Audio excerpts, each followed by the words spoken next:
Praise the Lord, hallelujah. खुदा यीशु मसीह के अजीम और जलाल नाम में मेरी तरफ से आपको बहुत बहुत सलाम। आप इस वक्त देख रहे हैं quiz and Bible stories with Anam. मैं इस प्रोग्राम में आपको खुशामदीद और वेलकम करती हूं और ईमान रखती हूं कि आप इस प्रोग्राम से यकीनन बरकत पाएंगे। तो इसी तरह आप हमारी हौसला अफजाई करने के लिए हमारे चैनल को जरूर सब्सक्राइब करें, शेयर करें और लाइक करें। इससे हमें पता चलता है कि आप हमारे चैनल को देख रहे हैं और बहुत कुछ सीख रहे हैं। तो जैसे कि आपको पता है सबको कि क्रिसमस की आमद है, तो मेरी तरफ से आप सबको बहुत बहुत क्रिसमस मुबारक हो। और हमारे बच्चे भी आपको मुबारक पेश करना चाहते हैं। तो विश करें आप भी, हमारे जो नाजरीन देख रहे हैं। Praise the Lord. तो इसी तरह इन्होंने भी विश कर लिया है, मेरी तरफ से भी आपको विश हो गया। तो ये क्रिसमस का जो सीजन है आप सबके लिए, आपके खानदानों के लिए बरकत का बायस हो। तो हम अपने प्रोग्राम का आगाज दुआ से करेंगे। तो हम अपनी आंखों को बंद करेंगे और सरों को झुकाएंगे। Praise the Lord, hallelujah. खुदा बाप, खुदा बेटे, खुदा रूह कुद्स पाक खुदा, तेरा शुक्र अदा करती हूँ आज के इस दिन के लिए, मौका के लिए जो तूने हमारी जिंदगी में बख्श दिया। आसमानी बाप, मैं शुक्र अदा करती हूँ इन बच्चों के लिए जो इस वक्त तेरे कलाम को सीख रहे हैं और आइंदा आने वाले दिनों में खुदाम तू इनको अपने जलाल के लिए कसरत से इस्तेमाल करना। मेरे मसीहा, शुरू से लेके प्रोग्राम के आखिर तक खास रहनुमाई करना। जो कुछ भी ये सीखें इनके जहनों में नशीन करना। और जो नाजरीन हमें इस वक्त देख रहे हैं उनके लिए भी बरकत की दुआ करती हूँ।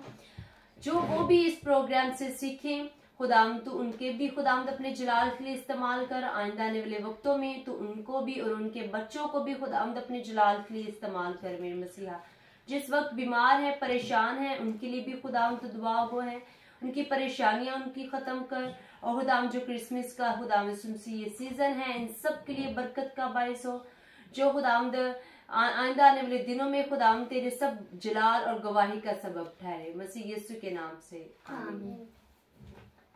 Praise the Lord. तो हम आप जैसे कि आपको पता है कि हम स्टोरी आपके साथ शेयर करते हैं बाइबल मुकद्दस में से, और उसी स्टोरी के मुतालिक ही सवालात किए जाते हैं। तो हम अपना फर्स्ट सेगमेंट की तरफ बढ़ते हैं जो है story time. Praise the Lord. तो हम स्टोरी सुनते हैं। आज है नूह कश्ती बनाने वाला, कि नूह ने जो कश्ती बनाई थी, खुदा ने नूह को कश्ती बनाने के लिए जो कहा था, आज हम उसके बारे में सीखेंगे। नूह के बारे में कि तरीक में कश्ती की पहली सवारी। काफी अरसा बाद जब रोहे जमीन पर आदमी बढ़ने लगे, अफसोस से कहना पड़ता है कि इनमें बदी बढ़ गई और खुदा ने फैसला किया कि वो उनको सलाब बेच कर तबाह व बर्बाद कर देगा, क्योंकि वो बहुत ज्यादा गुनाह करना शुरू हो गए थे, खुदा की नाफरमानी करना शुरू हो गए थे। फिर खुदा ने फैसला किया कि मैं इनको मतलब कि नहीं ये जमीन पे रखूंगा, मैं इनको सबको बर्बाद कर दूंगा पानी के तूफान से। जब खुदा ने आसमान से जमीन पर नजर डाली, उसे सिर्फ एक नेक इंसान नजर आया और वो था नूह, क्योंकि नूह खुदा का दोस्त था। खुदा ने उसे तूफान के बारे में बताया जो जमीन पर भेजने को था। उसने नूह को हुक्म दिया कि वो एक बहुत बड़ी कश्ती तैयार करे और उसे ये भी बताया कि कश्ती किस तरह तैयार करे। इसमें कोई शक नहीं कि गुनाहगार लोग नूह का मजाक उड़ाते थे। वो इतनी बड़ी कश्ती बना रहा है जबकि उसके तैरने के लिए कोई पानी ना था, क्योंकि कश्ती इतनी बड़ी बना रहा था और ना कोई मौसम था खराब, ना कोई बारिश हो रही थी, तो लोग उसका मजाक उड़ाते थे कि नूह तो पता नहीं पागल हो गया है, इसे समझ नहीं आ रही कि ना ही बारिश का मौसम है और ना ही बारिश है, तो इतनी बड़ी कश्ती क्यों बना रहा है। तो लोग चलते फिरते उसका मजाक उड़ाते थे। लेकिन नूह खुदा का हुक्म बजलाते हुए उस कश्ती को तैयार करने में मशगूल रहा। उसे खुदा के हुक्म पर यकीन था। नूह लोगों को खुदा के हुक्म के बारे में बताता रहा और उस सजा के बारे में भी आगाह करता रहा जो खुदा लाने वाला था। खुदा ने नूह से कहा कि वो अपने खानदान के 8 अफराद के साथ कश्ती में आए और खुदा ने जानवरों, परिंदों और तमाम रेंगने वाले जानवरों को भी साथ लाने को कहा, ताकि इनमें से हर एक का एक एक जो जोड़ा जिंदा रखा जाए, जो तमाम कश्ती में महफूज हो गए। खुदा ने कश्ती का दरवाजा बंद कर दिया। 7 दिन बाद बारिश होना शुरू हुई। 40 दिन और 40 रात बगैर रुके बारिश हुई।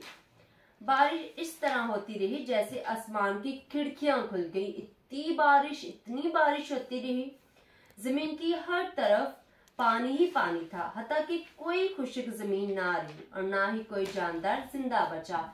इतनी बारिश हुई कि इतनी ऊंचे पहाड़ वो भी मैदान हो गए। मतलब कि इतनी बारिश हुई, जानवर भी सब मर गए पानी की तूफान से, जो घर बने थे वो भी सारे बर्बाद हो गए। ऊपर जमीन की बुलंदी पर नूह और उसके खानदान की कश्ती तैरती रही। इतनी बारिश हुई कि उनकी कश्ती भी तैरना शुरू होगी, जो कि बहुत बड़ी थी। काफी दिनों बाद पानी घटना शुरू हुआ और वो कश्ती कोहे अरारात की चोटी पर अटक गई। एक दिन नूह ने कश्ती की खिड़की खोली और एक कबूतरी को बाहर उड़ा दिया, लेकिन कबूतरी वापस आ गई क्योंकि उसे बैठने के लिए कोई सूखी जगह ना मिली। एक हफ्ता बाद नूह ने दोबारा कबूतरी को उड़ाया। इस मर्तबा वो अपनी चोंच में जैतून की पत्ती लेकर आई।